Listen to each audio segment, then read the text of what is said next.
Buenas tardes con todos y bienvenidos al Café Humanist Online, un evento organizado por la Sociedad Secular Humanista del Perú con el apoyo de la Manzana Escéptica y el Instituto de Extrapolítica y Transhumanismo.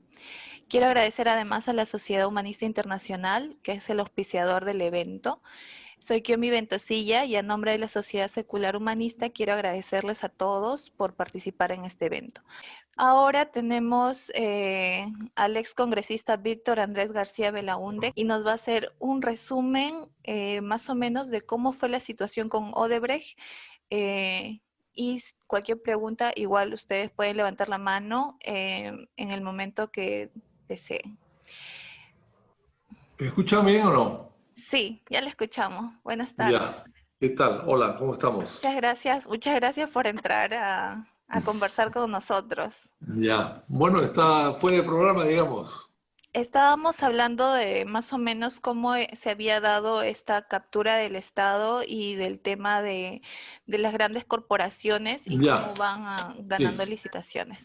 Hay que recordar que nuestro Estado es muy grande para muchas cosas y pequeño para otras.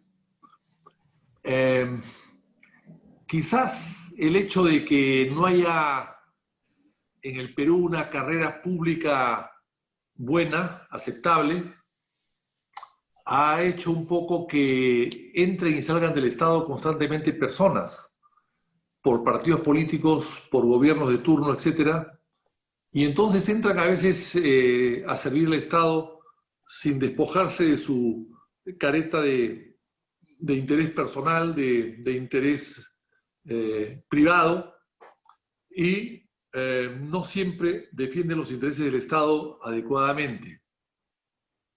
Quizás por eso es que, digamos, desde los años 85, digamos, hacia la fecha 90, ¿no? El Estado un poco ha renunciado a hacer obras directamente, sino ha ido delegando funciones, ¿no? Ha ido queriendo las grandes obras que se hicieron en el Perú, por ejemplo, el puerto del Callao, que fue muy importante en los años 20, 27, 28, que hasta ahora está vigente, la rada del Callao uno la ve, fue hecha pues por Leguía, ¿no?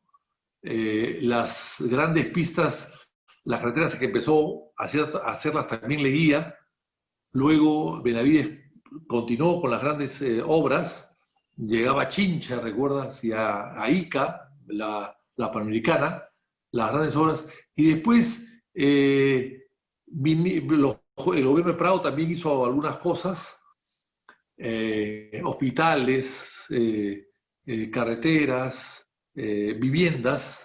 Hay que ver las unidades de vivienda, Mirones, Matute, etcétera, que se hicieron a partir de los años 45.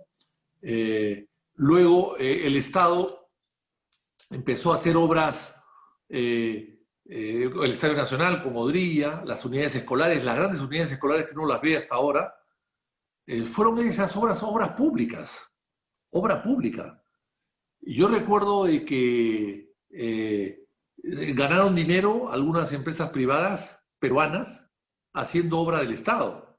Inclusive hay un comunicado famoso en el comercio en los años 60, 62, digamos que los constructores felicitaban al gobierno por determinada obra, ¿no? Y le donaban por escritura pública una propiedad al presidente de la República.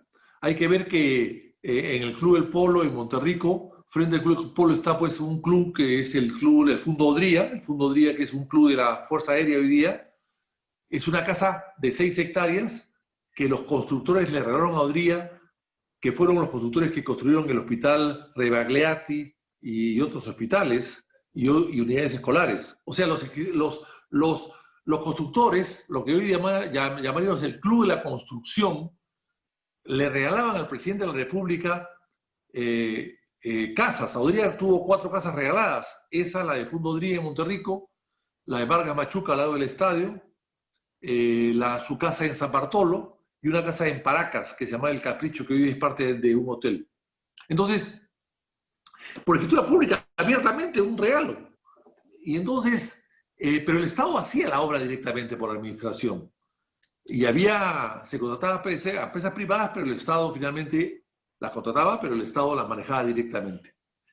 Pero a partir de los años, el 79, con Morales Bermúdez al final, se firmó un convenio, un tratado con Brasil para fomentar las inversiones brasileñas en el Perú, para fomentar la inversión y sobre todo la financiación de obras en el Perú.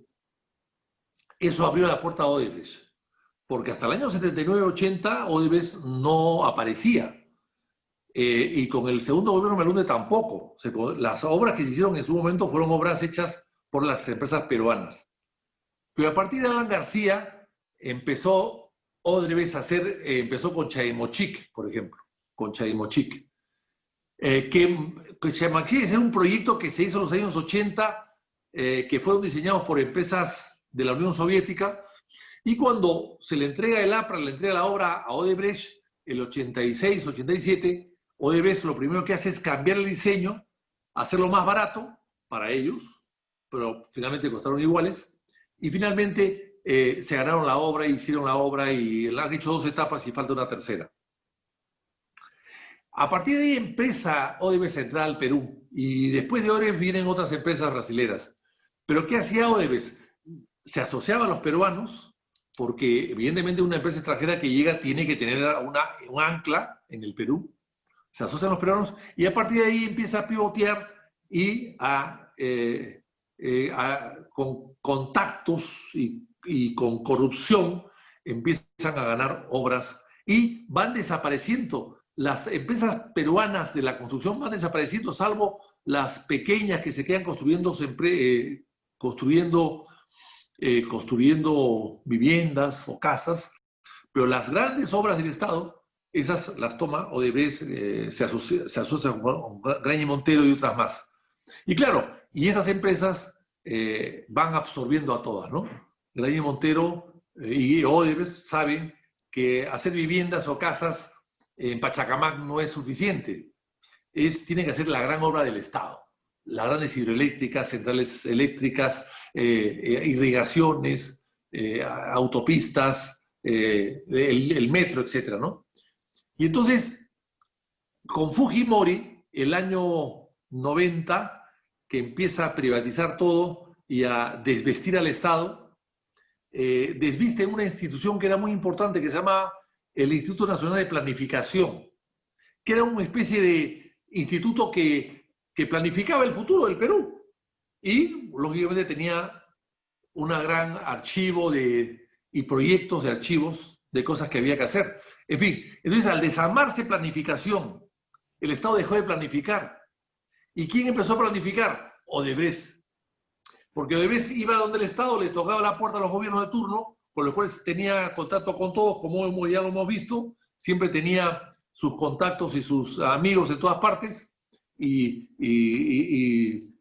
contrataba a periodistas, abogados, a árbitros, tenía amigos en el Poder Judicial, en el Ministerio Público, en el Congreso, por supuesto, y, por supuesto, también en los gobiernos de turno, los candidatos en la clase dirigente, en la clase política.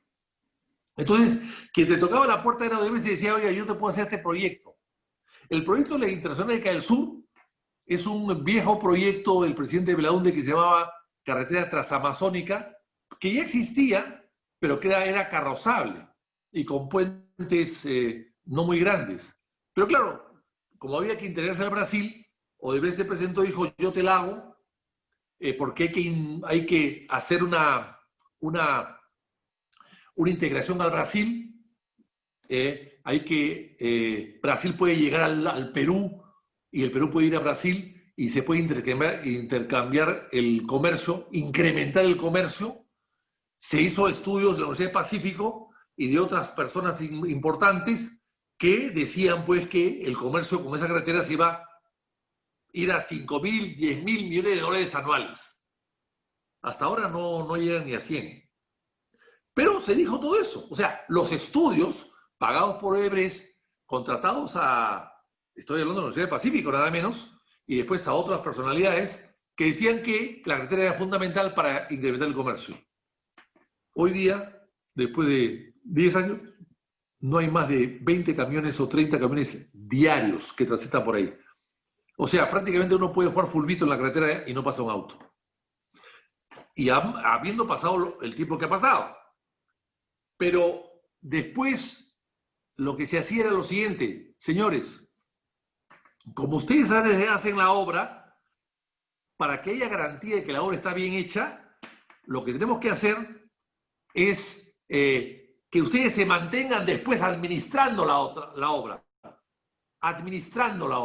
manteniendo la obra durante 30 años. Claro, para demostrar, evidentemente, que aquí hay que la obra está bien hecha y nosotros podemos administrarla mejor. Bueno, y la segunda parte era el gran negocio. Por ejemplo, en el caso de Olmos. El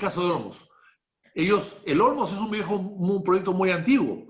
Olmos, hay que recordar que Leguía trajo a un señor, Charles Sutton, al Perú, para que haga los grandes proyectos hidroeléctricos y puedan teñir de verde el arenal en la costa, trayendo aguas de la cordillera o de la otra vertiente. Y entonces, Charles Sutton hizo 8 o 7 proyectos de irrigación en la costa. Uno de ellos era Olmos. Otro era la Nueva Imperial en Cañete, que lo hizo Leguía, y otros más. En fin, pero no se hicieron todos, se hizo 1 o 2, porque Leguía cayó y como de costumbre a Sutton lo persiguieron, se fue del Perú y los proyectos quedaron ahí. O sea, el proyecto de Olmos es muy antiguo. Lo retoma entonces Odebrecht después de 50 años, lo hace como quiere, pero el proyecto era que él hacía un túnel, o sea, una bocatoma, trasladaba el agua de la sierra a la costa con una compuerta, y claro, y el quien manejaba la compuerta era Odebrecht. Abría la compuerta y pasaba el agua para irrigar las pampas de Olmos, que son cerca de 45.000 hectáreas. Originalmente el proyecto eran 200.000 hectáreas. Pero claro, como era muy caro, había que reducirlo, Odebrecht lo reduce a 45.000, pero no rebaja mucho los precios. Y esos 45.000 hectáreas iban a costar 70 millones de dólares, Odebrecht pone 70, el Estado pone 250, y al final la obra sale costando como 700. ¿Por qué? Porque durante los 20 años siguientes, 18 o 20 años siguientes, a Odebrecht se le autorizaba con una tarifa por el agua que hacía pasar a través de la compuerta de un lado al otro para irrigar las pampas de Olmos. Y esa tarifa se fijó en una cantidad muy elevada. Entonces, si tú elevas esa tarifa en demasía durante los 18 años restantes, estamos hablando de 500 millones de dólares, aproximadamente. Entonces, claro, con eso tú te das cuenta de que el negocio no solamente es hacer la obra, sino quedarse con ella. Y todo eso era propuesta de Odebrecht. Y los gobiernos de turno aceptaban. No había nadie que diga lo contrario. Quizás ponían algunas cositas que les interesaba para ellos, pero finalmente el proyecto estaba hecho. Entonces, Odebrecht planteaba los proyectos, planteó el gasoducto. El gasoducto, sí, la idea de época en el gobierno de la APRA era hacer un gasoducto que iba a costar 1.300 millones de dólares, que se autofinanciaba. Pero llega Odebrecht, compra el proyecto, lo vuelve a presentar, no cambia casi nada, cambia un poquito el ancho del tubo y el proyecto sale costando 7.200. Y se lo entrega a Odebrecht. Como se ha demostrado, Odebrecht hizo todo lo posible para que el competidor se retire a última hora o lo descalifiquen a última hora y él se quedó solo en el proyecto de postor, se lo adjudicaron y se ganó la obra. Obra que hasta ahora no se puede hacer, porque Odebrecht nadie le da crédito después. Sale el escándalo, nadie le da crédito y al final Odebrecht trae unos tubos que están ahí botados y que el Estado gasta actualmente 170 millones de dólares anuales en mantener los tubos, en guardarlos, porque tampoco se pueden deteriorar hasta que se solucione el problema, pero va a ser difícil que se solucione porque no está. Pero ¿cuál es el negocio de Odebrecht aparte de hacer la obra? En el caso del gasoducto, era que que en el caso que el tubo nunca se llenase de gas, como efectivamente no se iba a llenar, había el temor que no se llene, porque no hay tanto gas como para llenarlo. Entonces el Estado le pagaba el no uso del gas, el no uso de la diferencia del gas que no había durante 30 años. Bueno, eso era carísimo. Eso eran 900 millones de dólares anuales aproximadamente. Entonces, al final, iba a salir costando más de 7.000 millones inclusive. Entonces, en resumen, Odebrecht es una empresa tramposa, mafiosa, que se vinculaba a todos, que se metía por todas partes, le dio 250.000 dólares a la Asociación de Periodistas del Perú para los premios, ¿no?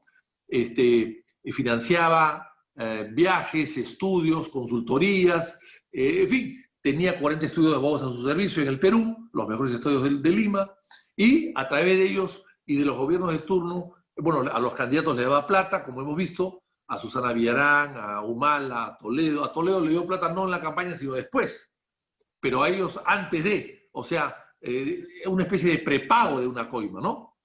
Entonces, con todos esos detalles, lo que hacía Odebrecht era ganar casi todas las obras, y hizo en el Perú obras por 20.000, 25.000 millones de dólares en los últimos 20 años. Eso es mucho dinero, es mucho dinero. Y entonces, la pregunta es, ¿por qué se hizo eso? ¿No? ¿Por qué nos costó tanto Odebrecht al Perú? Una corrupción inmensamente grande, a todo nivel, a todo el mundo le daba cosas pequeñas o cosas grandes. La coima de Toledo de 32 millones de dólares o 35 es una cosa inédita en el Perú. Y te das cuenta al final que Odebrecht, como decía un ministro, ponía y sacaba ministros y presidentes. Y entonces con todo eso, eso se traducía también a las campañas y al aporte de campañas y de alguna manera a una elección indirecta de los presidentes. El caso de Kuczynski es evidente. Kuczynski ganó la primera vuelta con las justas, entró con las justas, muy poco, creo que sacó 20, 22%, Keiko 40 y tantos, o sea, era 2-1, era imposible cambiar las cosas. Sin embargo, al final ganó por 30.000 votos. O sea, el esfuerzo que se puso durante en la primera y segunda vuelta fueron traumáticos para todos y por un pelo Kuczynski ganó. Y Kuczynski era el hombre de Odebrecht, evidentemente, era un hombre muy vinculado a Odebrecht, muy amigo de Odebrecht. No era un empresario, Kuczynski, era un comisionista, que es diferente, ¿no? La gente creía que era empresario. Entonces, claro, con todos esos antecedentes, llegamos a un momento en que Odebrecht nos ha robado, pero sigue trabajando en el Perú. Inclusive se ha hecho un acuerdo de colaboración eficaz con ellos, para que digan lo que tengan que decir. Pero se ha demostrado que Marcelo Odebrecht, hace poco salió en la noticia en Brasil, que Marcelo Odebrecht, recibió 8,5 millones de dólares de Odebrecht, de su propia empresa, para que haga una confesión sesgada, que diga lo que a la empresa le quiera soltar o aceptar, no que diga todo. Entonces, claro, la confesión eficaz al final se ha convertido en una confesión pagada, interesada para Odebrecht. Y claro, han aceptado la coima en 4 obras, pero han hecho 48. La pregunta es, ¿en las otras obras no ha coimado nada? ¿Solamente se equivocó y pagó una coima por 4 obritas que se le pasaron y el resto no? No, yo creo que era una metodología, era un sistema que han empleado aquí en cualquier parte del mundo también, en otras partes del mundo también. Pero Odebrecht cayó no porque acá lo descubrimos, porque acá se suponía, se intuía, se sabía algo raro, en fin. A mí, yo conocí a este señor Raimundo Serra, lo vi 1, 2 o 3 oportunidades que me trató de abordar siempre. Yo siempre trataba de esquivarlo elegantemente, porque no me no me cosía el tema de que puedan ganar tan fácilmente de tantas horas tan importantes y que aquí no pase nada, ¿no? Era un poco raro. Pero ¿por qué cae, Odebrecht? ¿Cae por qué? Porque lo que siempre pasa, la información viene de fuera. A Odebrecht le detectan dineros, lavado de dineros en bancos americanos. No es que en Estados Unidos le descubren una coima, no, parece que no coimió en Estados Unidos, sino que en Estados Unidos guardaba la plata o usaba bancos americanos para reciclar su dinero. Y por eso es que sale la noticia de lavado de activos y ahí viene y ahí se cae en fin, todo el castillo de naipes. Y después llega al Perú. Pero en el Perú, en vez de embargar, cuando tú descubres que un cliente tuyo o un proveedor tuyo o un socio tuyo está robándole a ti, al país, a terceras personas o engañando, bueno, tú pues lo que tienes que hacer es separarte de él, sacarlo de ahí. Pero acá no, acá no se le embargó, no se le intervino la empresa y se permitió todo, que sigan dando porque tiene que pagar sus beneficios sociales, su CTS, tiene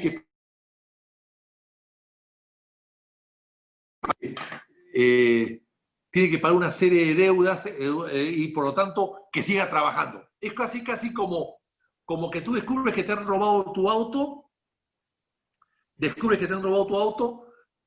al ladrón, lo ubicas y el ladrón te pide, por favor, señor, déjeme usted su auto, yo se lo voy a pagar. Su auto, señor, yo se lo voy a pagar y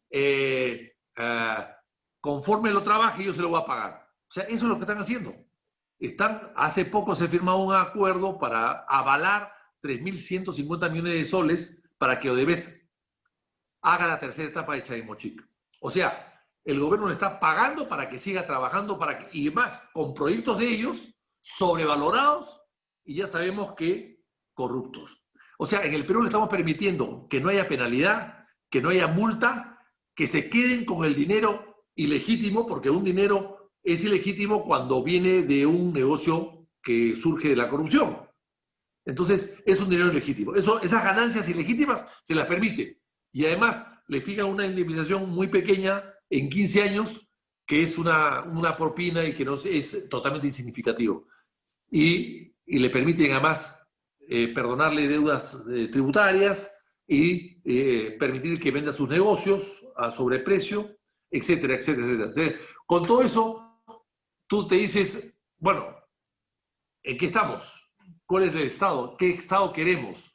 Si seguimos con el tema de Odebrecht y si no lo castigamos debidamente y no cambiamos la regla de juego, totalmente la regla de juego, el caso de Odebrecht se va a multiplicar siempre. No será Odebrecht, será otra empresa, pero los casos iguales se van a volver a repetir y vamos a estar siempre nosotros sometidos a los chantajes de la mafia, ¿no? Claro, muchas gracias, don Víctor. Respecto a esto, después de todo lo que nos ha dicho, la pregunta es, ¿en qué fallamos? ¿Por qué en el Perú no se inició una investigación antes si habían las sospechas de que algo raro estaba sucediendo? En realidad todos sabíamos que algo, o sea, de dónde salía el dinero para las campañas, nunca se supo, nunca se investigaron esos temas. Si bien no teníamos conocimiento sobre qué obras se adjudicaban o no, pero ¿por qué es que no se inicia desde aquí o desde cada país? Porque, como usted bien dice, la investigación vino desde Estados Unidos. ¿Por qué es que cada país no se dio cuenta de esto a tiempo? Bueno, el escándalo surge en Estados Unidos y la denuncia de irregularidades surge allá. Al día siguiente o a los 2 días o 3 o 4 semanas, que se dio días, semanas o meses, acá se dio a iniciar algo, pero desgraciadamente no se inició. ¿Por qué? Porque era un cartel, ¿no? Una mafia muy bien organizada, ¿no? Una organización criminal muy bien organizada, que metía a mucha gente, a mucha gente, a mucha gente. Lamentablemente, yo insisto, al no haber trabajadores, funcionarios de carrera que se la jueguen por el Estado, al no haber autoridades importantes, con ideas, con firmeza, con autoridad legal y moral. Entonces, al final, tú un poco aceptas, hay gente que ha aceptado eso como mal menor, ¿no? Y lo que decía el procurador del gobierno, es decir, hay que dejarlos trabajar para que paguen su indemnización. Hay que dejarlos trabajar porque hay cadena de pagos. Hay cadena de pagos. No hay que romper su cadena de pagos. Claro, ¿y quiénes son su cadena de pagos? Los bancos, las compañías de seguros, los proveedores, otros constructores, otros proveedores de la construcción. O sea, hay demasiada gente, pues, que una empresa tan grande, con tantas obras tan importantes, tiene negocios con mucha gente de diversos sectores y parecería que nadie quiere que se destruya el negocio. Claro, aunque sepa que está robando, pero bueno, mejor no lo destruyas porque si lo destruyes, mi dignidad me puede costar, ¿no? Eso yo creo que es lo que ha pasado. No ha habido una decisión firme y yo creo que es un poco lo que pasa en el Perú también, ¿no? En el pasado, el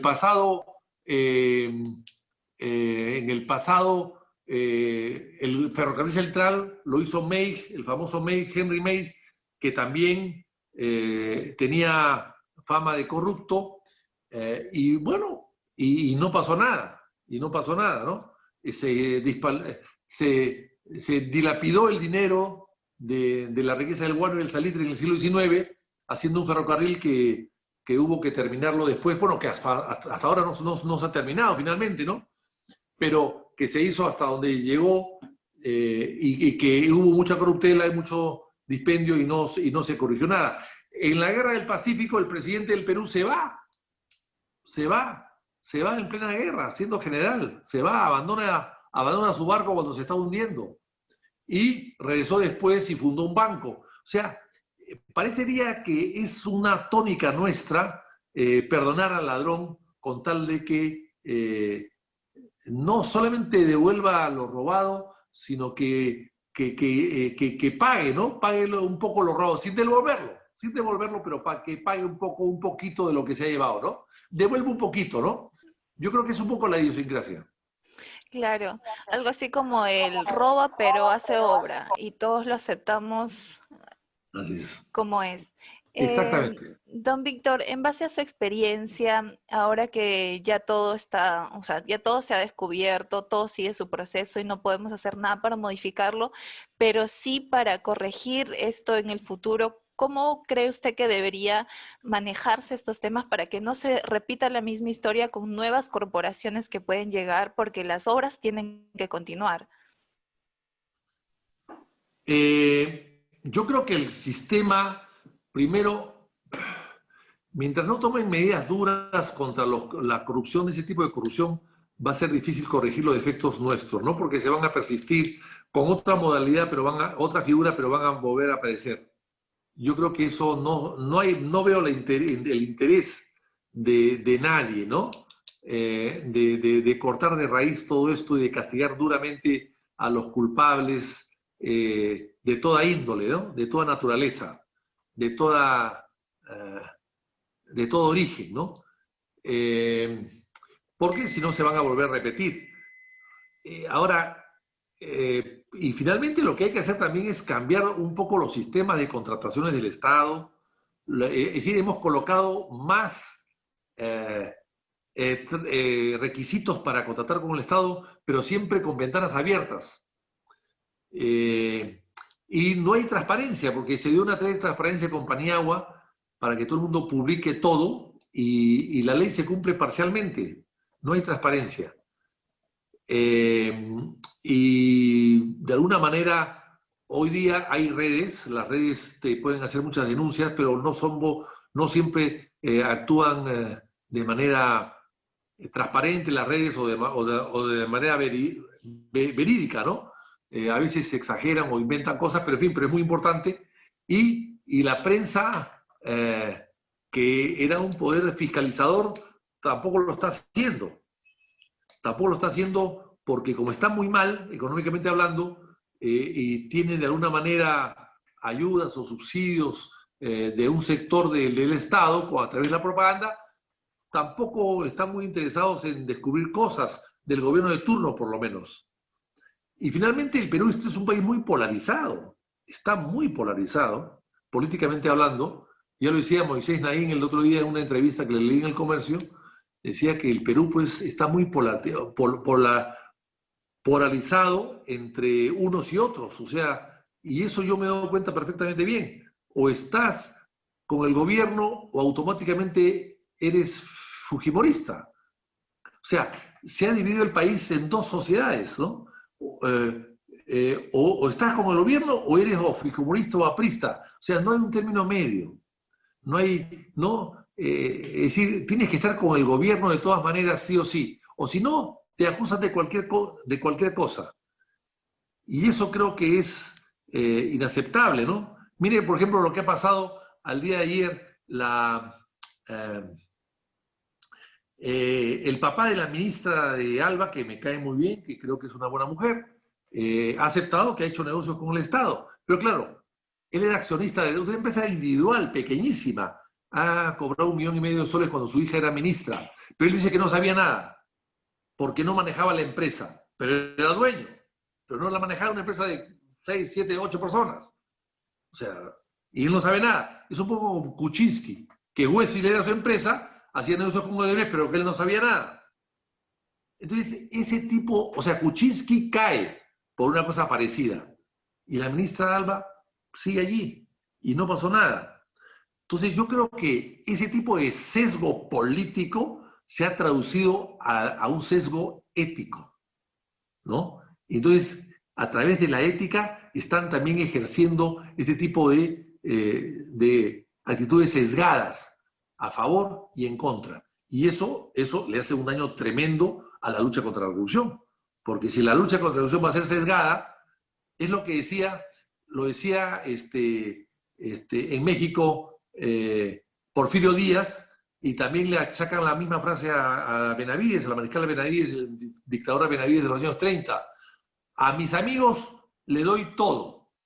A mis enemigos solamente le aplico la ley. Entonces, claro, si eso es política diaria hasta el día de hoy, pues evidentemente difícilmente podemos salir de este atolladero, ¿no? Gracias, don Víctor. Tenemos preguntas del público. Vamos a empezar con Nicolai.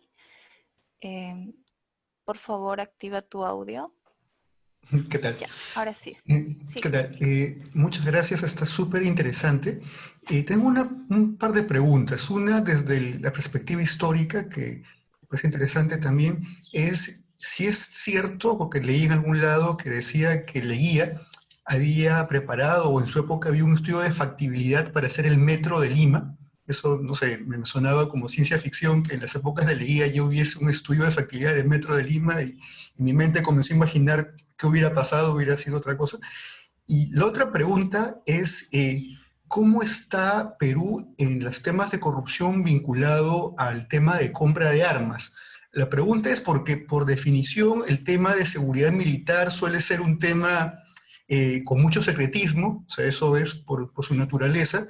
Entonces, sería un tema bastante crítico, y por ahí va la pregunta. Bueno, esa es la pregunta, ¿no? O sea, ¿cómo estamos nosotros en ese respecto al tema de corrupción vinculado al tema de compra de armas? Gracias. Bueno, a ver, no creo que en época de Leguía haya habido un estudio sobre el metro. Quizás sobre el tranvía, pero no sobre el metro. El tranvía en el Perú empieza en 1900, 1902 o 3, el primer tranvía, y es una pena porque los tranvías han funcionado hasta el primer gobierno de Belaúnde, pero quien lo sacó fue el alcalde de Lima, Luis Bedoya Reyes. Eso la gente ya se ha olvidado. Hoy día los tranvías serían sumamente útiles, llegaban hasta la punta, llegaban a Chorrillos, llegaban, es decir, cubrían muchísimo los tranvías, y yo he viajado en tranvías, pero claro, dicen que porque el papá de Bedoya era cobrador de los tranvías, trabajaba en un tranvía, era de los que te vendían el boleto en el tranvía, parece que odiaba el tranvía. Lo cierto es que Bedoya los eliminó. Hoy día los tranvías serían un medio de movilización extraordinaria, porque además costó mucho hacerlo. Es una vía, son vías férreas, claro, de segunda, pero muy buenas. Y Arequipa, que tenía tranvías, también siguió el ejemplo y los eliminó. Pero tú vas a Europa y hay tranvías que funcionan perfectamente bien y que actualizados y modernizados. Yo creo que fue fatal. Entonces, como se quitan, ¿por qué se quitaron los tranvías en Lima?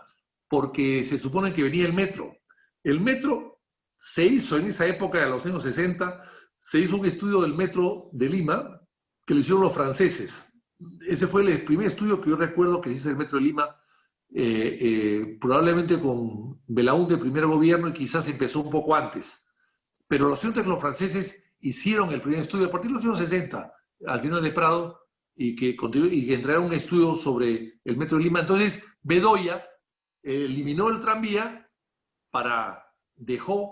autorizó los micros, que hasta ahora circulan por toda la calle, los micros los autorizó provisionalmente. Ya vemos que hace 60, 70 años está la provisión, para que venga el metro. Y el metro nunca llegó, el metro acaba de llegar, y eso, con dificultad.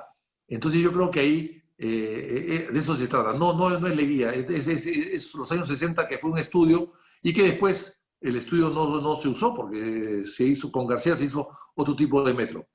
En cuanto a la compra de armas, siempre se ha sabido que la compra de armas es una fuente de corrupción en todas partes del mundo, ¿no? Y los gobiernos que venden armas lo hacen también de manera con comisiones falsas o comisiones ocultas, ilegales, pero nunca se dice nada, porque, en fin, son materiales de seguridad del Estado. Por eso es que Franco, para gobernar 40 años en España, y siendo el general, y queriendo contentar a su ejército, no dejó que compren armas. A pesar que era un régimen basado un poco tenía dos brazos Franco para gobernar 40 años en España, ganar la guerra y gobernar. Dos brazos. El derecho era el ejército, las Fuerzas Armadas, y la izquierda era la Iglesia Católica. Entonces, con esos dos brazos él gobernó. Pero, ¿qué le dijo al ejército? No hay que comprar nada, porque España estaba quebrada en esa época. ¿Y qué hizo? Los mejoró su logística a los militares. Les dio buenos sueldos y les dio casas y clubs y recreación, centros de recreación. Nada más, pero no compró casi armas durante 40 años. El ejército español durante esas épocas en Europa era el menos armado de Europa, pero no compró armas. Las armas siempre llaman a corrupción.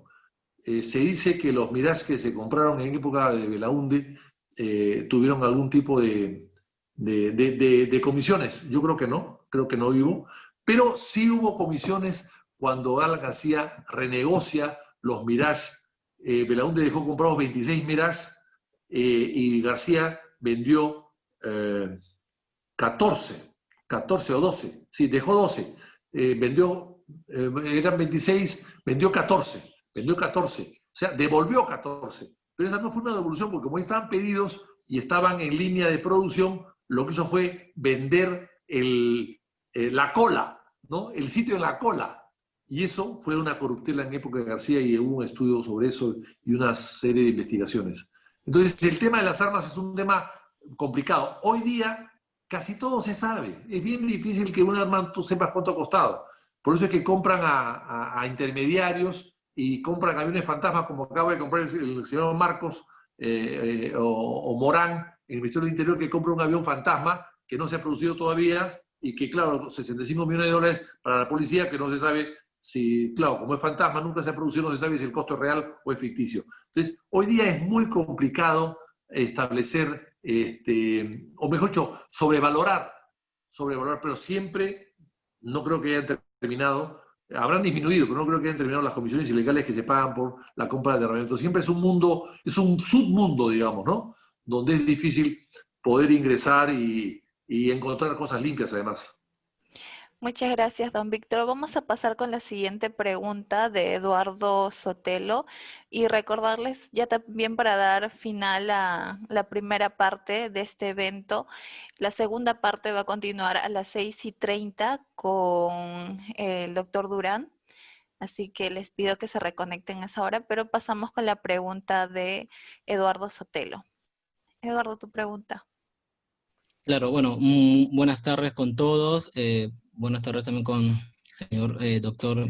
Bueno, mire, esto es un poco un comentario. ¿Qué sucede? Yo he estado siguiendo bastante de cerca un poco todos estos eventos en la política de nuestro país.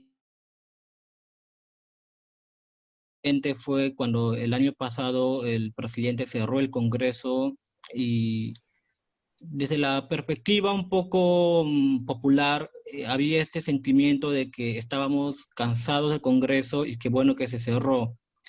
Sin embargo, yo siempre decía, esto no va a solucionar nada, mientras que el pueblo no aprenda a elegir correctamente, el problema se va a repetir. Este año elegimos nuevos congresistas y por ahí que ya empezó a haber ciertos problemas, ¿no? Por así decirlo. Pero yo lo que he estado viendo es que en realidad cualquier institución, cualquier conjunto de personas que tienen el poder, la libertad, la prerrogativa de tomar una decisión y elegir algo, al final termina sometido a diversas presiones de otras personas y al final puede ser también corrompido. De hecho, lo veo como un fenómeno natural. No me parece que sea la excepción a la regla, de hecho me parece que sea la regla en cualquier sociedad con grupos de personas que toman decisiones. Bueno, esa es mi perspectiva, ¿no? Mi interpretación que hago de la realidad social, política en la que vivimos en una democracia.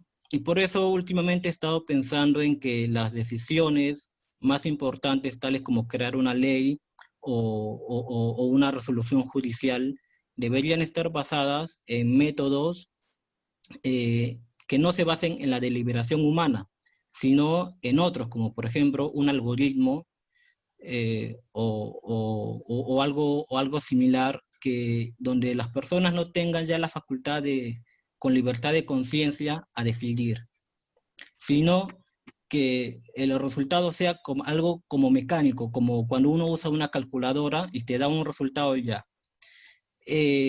Más allá de la cuestión de si eso se pudiera hacer o no, yo pienso que sí, creo que hay la manera de poder llegar a eso, pero creo que la principal crítica que he encontrado a esto es que obviamente nos saldríamos de una democracia.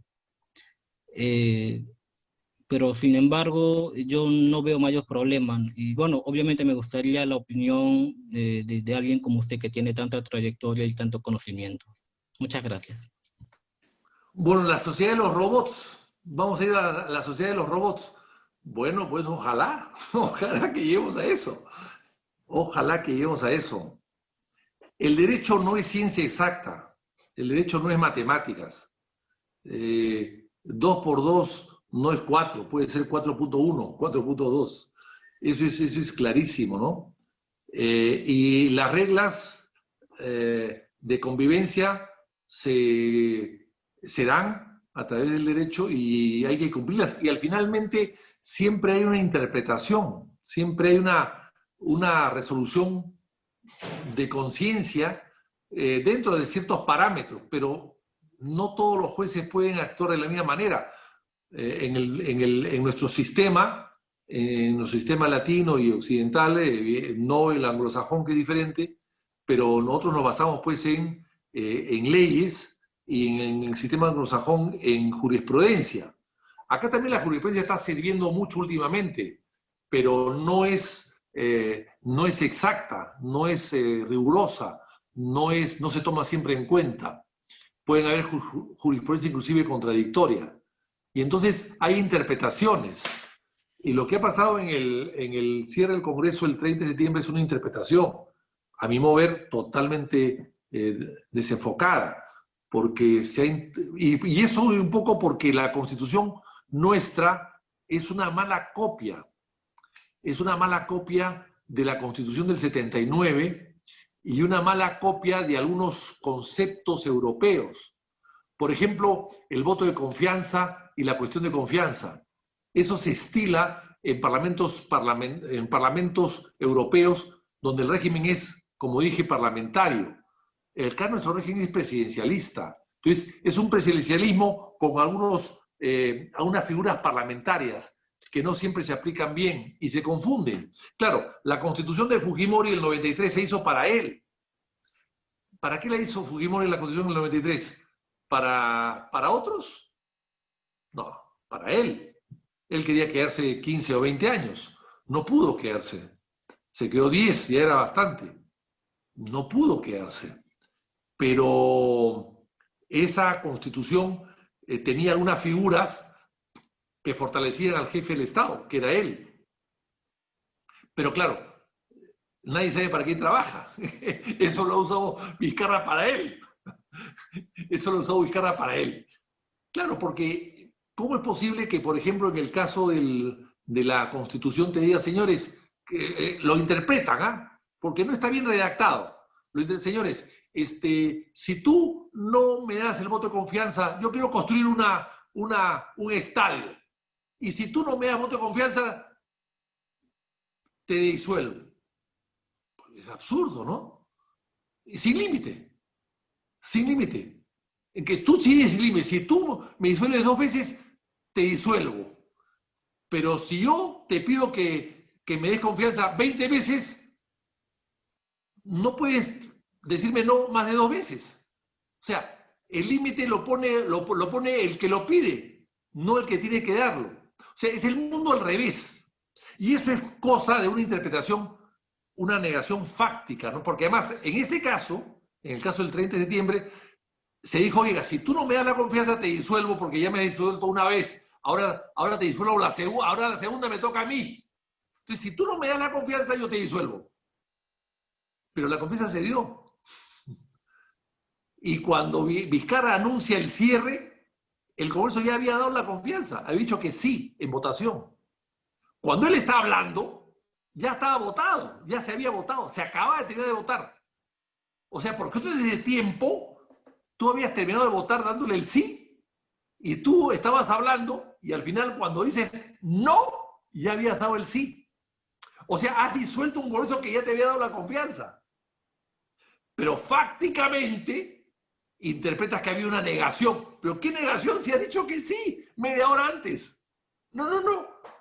Es que fácticamente me ha dicho que no. Pero si he dicho que sí, o sea, lo que vale es la votación, no los discursos. La votación y ya se dio. Los discursos pueden decir lo que quieras, pero no, te disuelvo.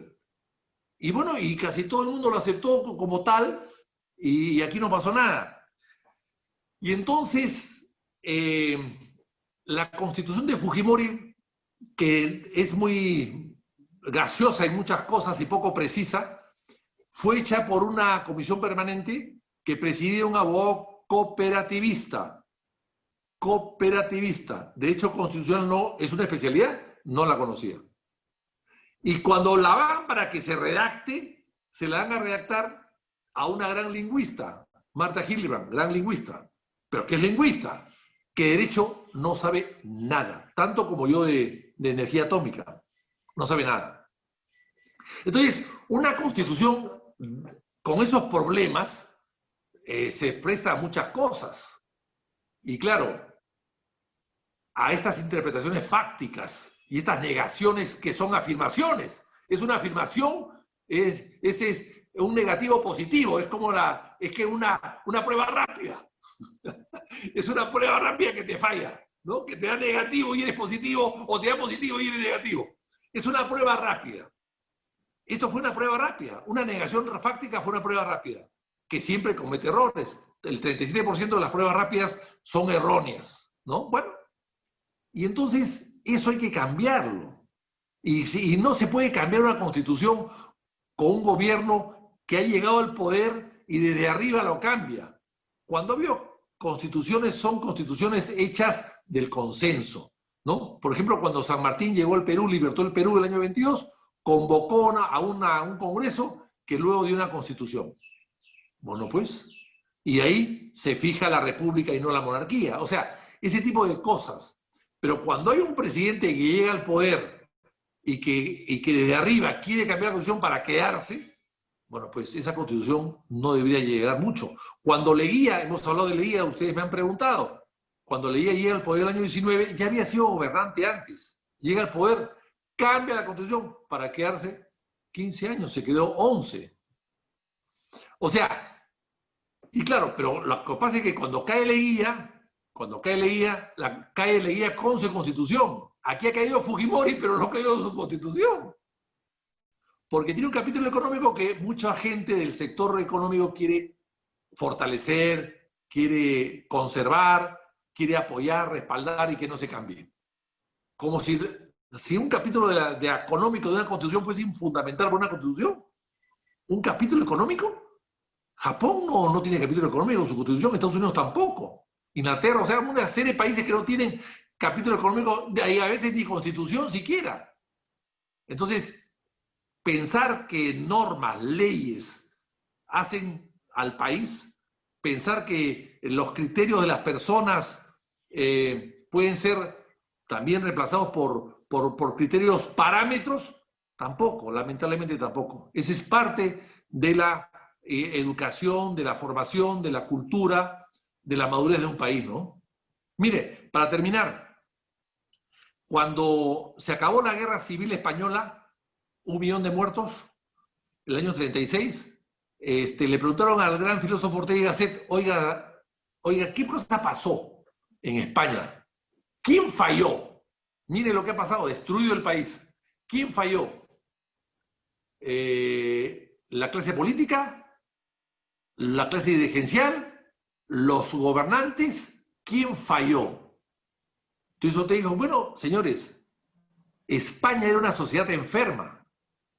Y una sociedad enferma produce personas enfermas también, dirigentes enfermos, políticos enfermos, gobernantes enfermos. Eso es lo que pasó. Y yo diría que aquí en el Perú estamos en una sociedad con pandemia, ¿no? Infectada, camino a la enfermedad. Y eso hay que buscar una solución rápido para cortar con eso, ¿no? Sí. Muchas gracias, don Víctor.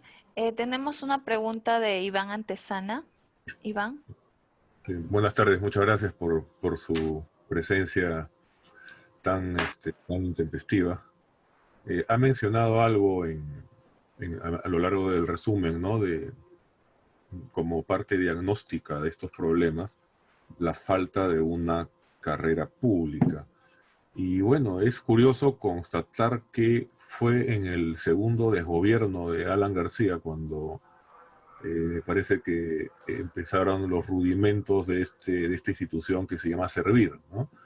Y que curiosamente fue fortalecida por Ollanta Humala, ¿no? Y esto que se veía como una luz de esperanza precisamente para capacitar. De hecho, tenía entendido yo, porque conocía a gente que estuvo en el génesis de esta institución, que las solicitudes de gobiernos regionales, ¿no?, para tener funcionarios capacitados excedían largamente la capacidad de formación que tenía este instituto, digamos, dado su presupuesto y su estructura en cada momento.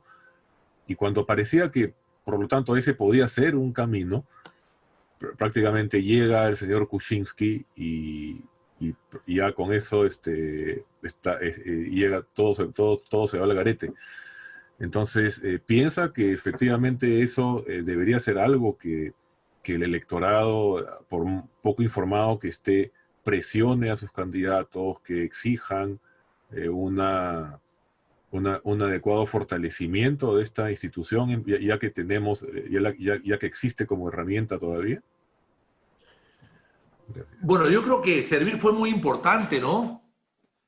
Yo creo que fue una gran medida, ¿no? Yo recuerdo que la educación en el Perú, hasta los años 70, digamos, o un poco menos quizás, o un poco más quizás, ha sido buena. Yo he tenido amigos que han estudiado en grandes unidades escolares, muy buenos alumnos y muy buenos profesores. En el Bartolomé Herrera, que yo una vez hice un vacacional, porque me jalaron por ahí, tuve que hacer un vacacional, unas vacaciones, tuve que estudiar ahí un curso o dos que me habían jalado. Y la verdad que me fui al Bartolomé Herrera, a la gran unidad escolar Bartolomé Herrera, y la verdad que los profesores eran estupendos. Eran estupendos y una educación de calidad, de mucha calidad. Durante 20 años, el Ministerio de Educación tuvo un solo viceministro, que en esa época se llamaban secretarios generales. El doctor Carlos Salazar Romero creo que se llamaba. Hay un colegio que tiene su nombre en Chimbote, porque era de Chimbote. ¿Cómo es posible que en el Perú un viceministro dure 20 años?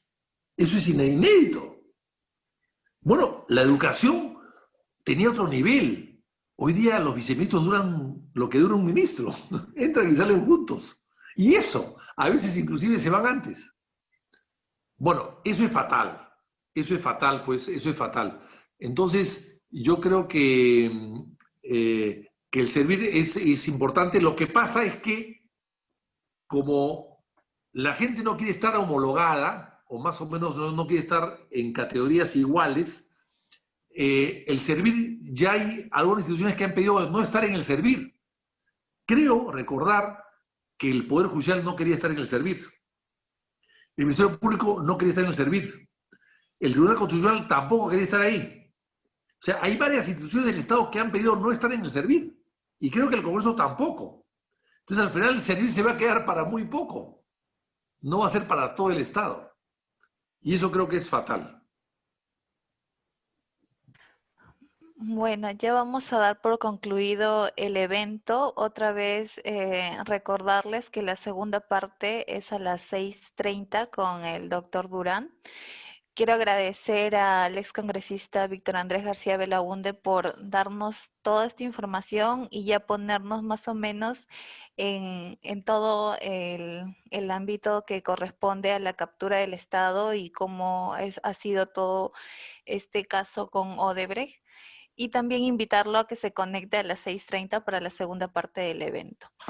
Agradecer también a la Sociedad Secular Humanista del Perú, a la Manzana Escéptica, al Instituto de Extrapolítica y Transhumanismo y a nuestros auspiciadores, la Sociedad Humanista Internacional.